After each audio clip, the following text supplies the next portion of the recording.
what if it is my fault? What if I did something and I lost the baby? And she was standing there on the side of the bed and she said, do you understand what is happening now to you? And I started crying. The fact that I had a loss made me panic a lot, be anxious and afraid during my first pregnancy. So when I did get pregnant a few months afterwards, yes, he kept on, he wouldn't stop saying, he's back, he came back, the baby came back. I wanted to talk to you today about my pregnancies because I've talked about my births, I've talked about some postpartum experience, but I haven't talked at all about my pregnancies.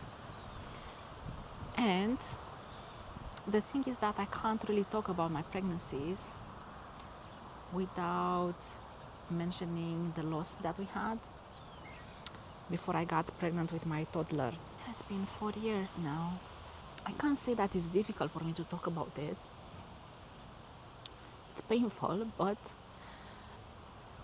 now I know much more than I knew before about miscarriages because it caught me completely by surprise because I didn't know much for the simple reason that I didn't know much about miscarriages and how often they can happen. And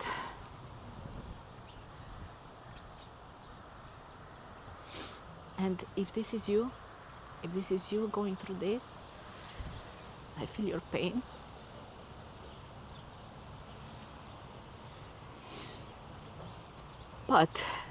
But we are so lucky. Obviously I am a happy case where I have 2 children now, and I had only one miscarriage, only one loss. But obviously there are women out there who have multiple losses and they don't end up having children at the end of them, and that's, I can't imagine how heartbreaking it must be. Okay, we've wiped our tears, and let me tell you about what happened to us. And the thing is that it really affected my first pregnancy a lot by the fact that I was living in constant fear. As much as I loved my pregnancy, I had this fear that was sometimes paralyzing me, especially waiting for the first scan, waiting for the 12 weeks to pass so that the risk of miscarriage lowers. And even so, during the entire pregnancy, I was always thinking in the back of my mind, what if something will happen? What if, I don't know, I'm gonna have a stillbirth? Because I was reading about this stuff and I was listening to other people's experiences, and there are so many things that can happen during the pregnancy, and the fact that I had a loss beforehand made me panic a lot and be anxious and afraid during my first pregnancy, the full-term pregnancy, to be more precise. Okay, so what happened with us? I met my now husband in 2020, at the end of the year, the end of November, December 2020. So that was the second lockdown here in the UK. Just before the second lockdown, we had a couple of dates, and then I was at his place when they declared the second lockdown and no more traveling or nothing.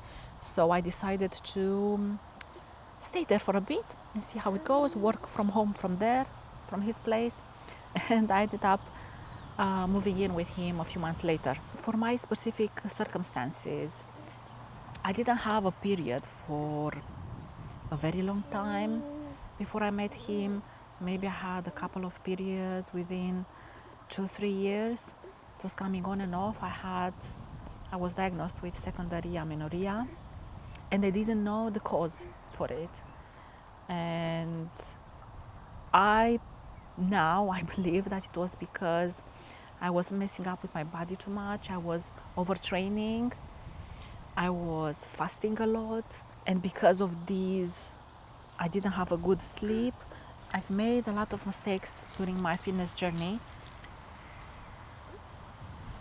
especially because I was quite old. I mean, when you are young, you can do this sort of stuff. But at my age then, 35, between 32 and 35,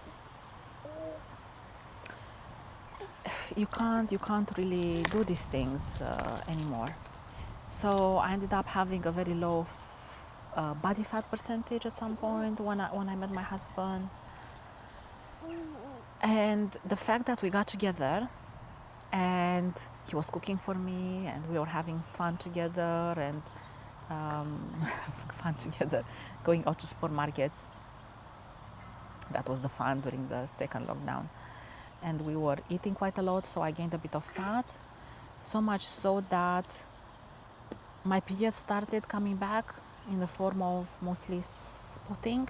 And this happened for 3 months. So that was January, February, March.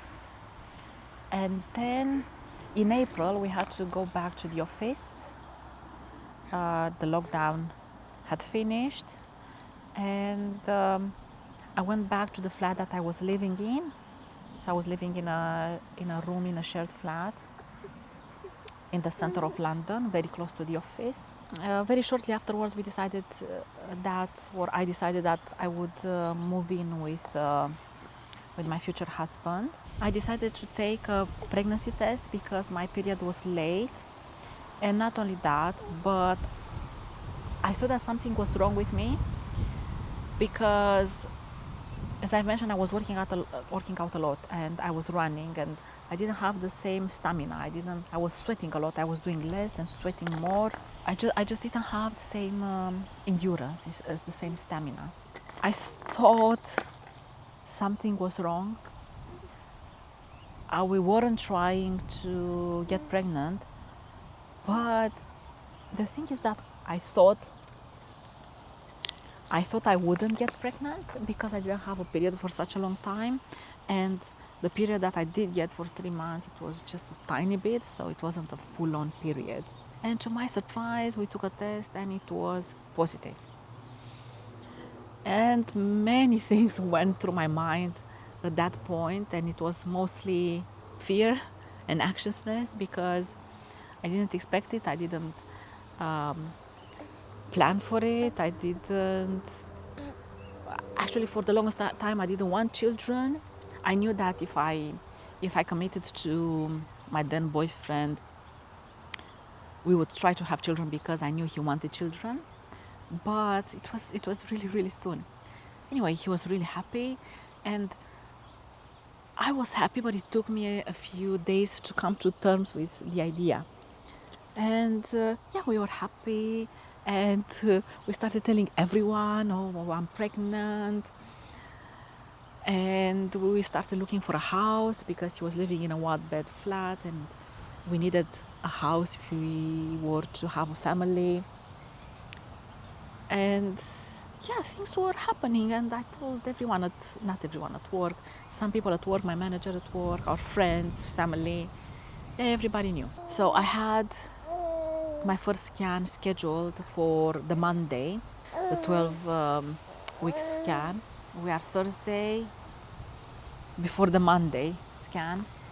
A colleague of mine invited me to stay over to her place, and I went and I spent the night at her place, and on Friday we went to work together. And Thursday night I noticed a bit of spotting, some dark brown blood. I started being a bit anxious and I didn't sleep very well that night, but I knew that some women, they spot during pregnancy and it's nothing. So I didn't want to think that, I'm gonna have a miscarriage. On Friday, I went to work and I kept on spotting just a tiny bit of spotting. Then I went home, and Friday night I had more cramping, but not as much because I was able to sleep through them. But on Saturday, when I woke up, they really started picking up, and I started bleeding more as well. We called 111, and they referred us to the hospital. We got to the hospital, and at that point, the contractions really started picking up. Now, I know what the pain is like, but back then I didn't know it was the pain that you go through at birth. And it was really bad, and I was there in the waiting room and screaming and moaning. They saw me quite fast. As a side note, I remember that they took bloods from me, and it was so painful. I think the person was very inexperienced. It was so painful that I honestly I couldn't feel as much the pain from the contraction. And afterwards, I got really sore and bruised, and in both arms. Yeah, it was really bad. And the doctor saw me, and she said she's gonna monitor me. She gave me some paracetamol. They didn't know what was going to happen, if I'm gonna have a miscarriage or not. But the second time, for some reason, it became clear, and I can't forget when she was just standing there. I was on the bed, and she was standing there on the side of the bed, and she said, "Do you understand what is happening now to you?" And I started crying, and my husband started crying like a baby.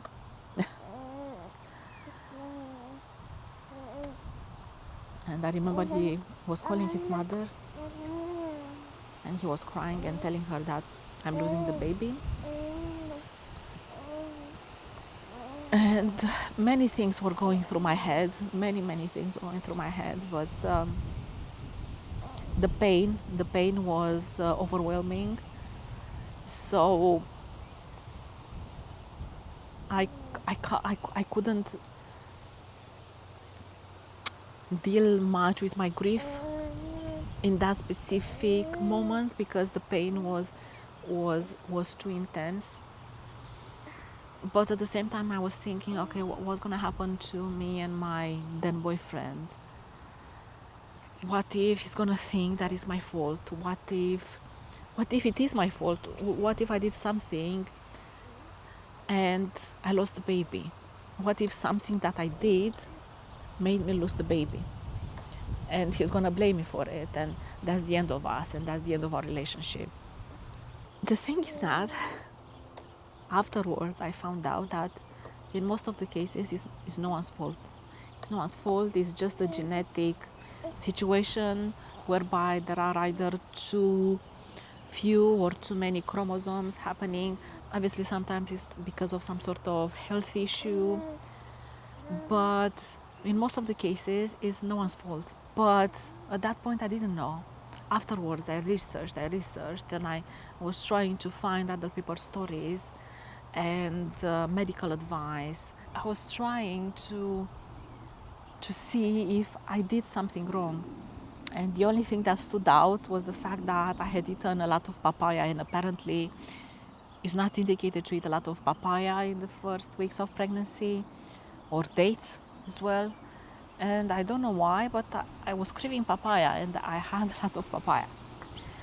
So I don't know if that wasn't the issue or not, but I would avoid it. I would avoid it in the first weeks of pregnancy. But to my surprise, my then boyfriend didn't blame me, and it actually made our relationship stronger. It was a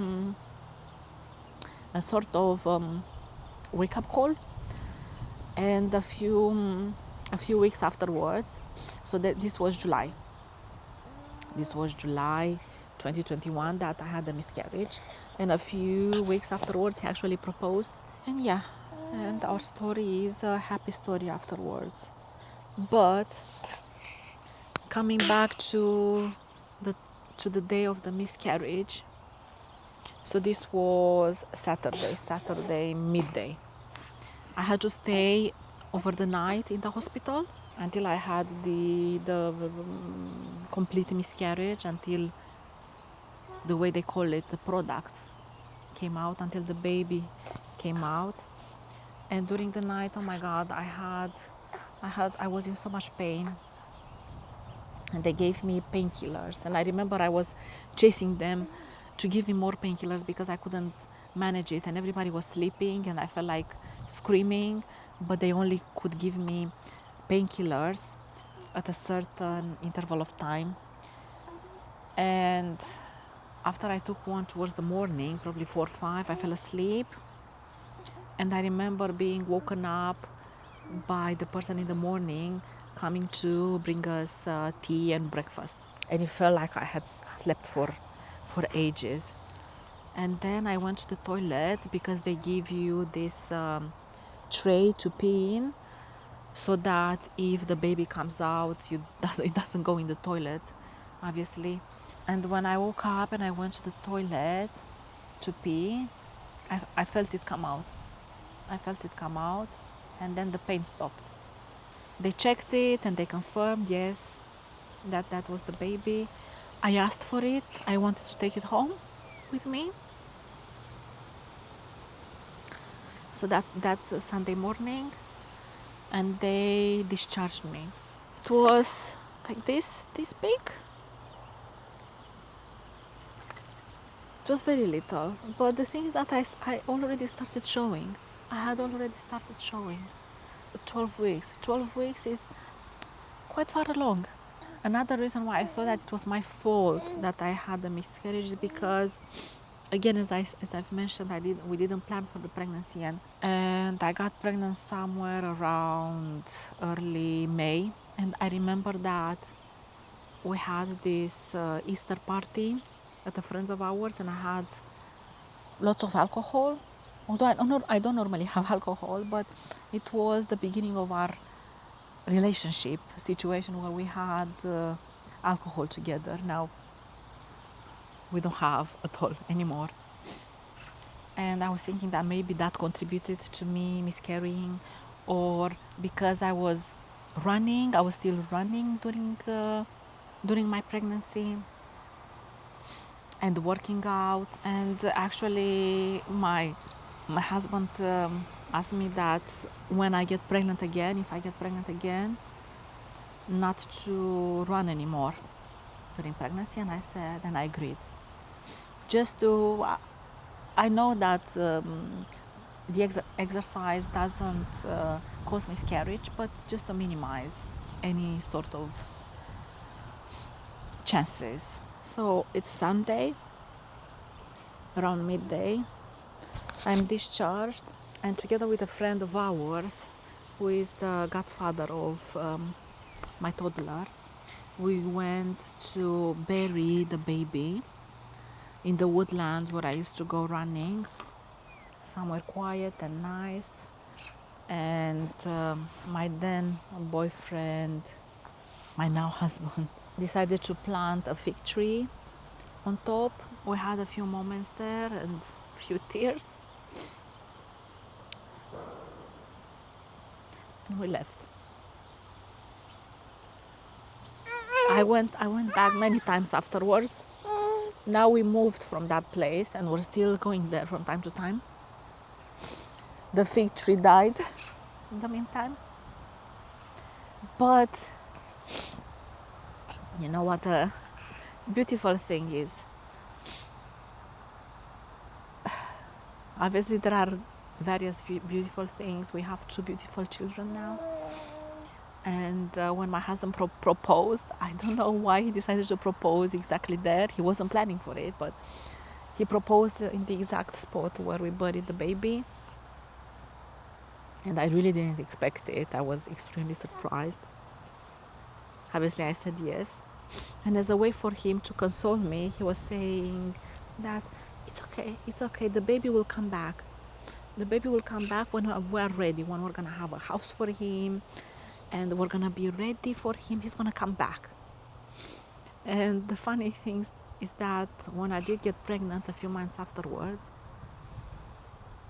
yes, he kept on, he wouldn't stop saying, he's back, he came back, the baby came back, because we're ready for him. It took us a long time to get pregnant again. I had a miscarriage in July, and we started trying again August, September, around October we started trying again. I wanted to have a bit of a break, and also because I had a small issue.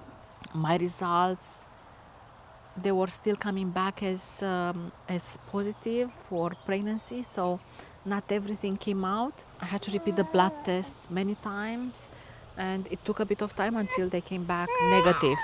So in October, we started trying again to get pregnant. We moved into our new house on the 27th of October, and it took us, I know that I calculated around 6-7 months to get pregnant again. Yeah, it took a bit of time, but now we have two beautiful children. And I know that this is happening to many women, but it doesn't make it less painful. If this is you right now and you're desperate, thinking, okay, is it my fault? Did I do something wrong? I hope that this video is gonna help you deal with your grief. I can't imagine, I can't even imagine. It's a lot. It's a lot, especially for a woman, it's a lot. But if this video helps even one person, I would be extremely grateful. I don't even know how to end this video. Just, I guess, in my usual note, to be kind to yourself and to others, and be grateful for everything that we have.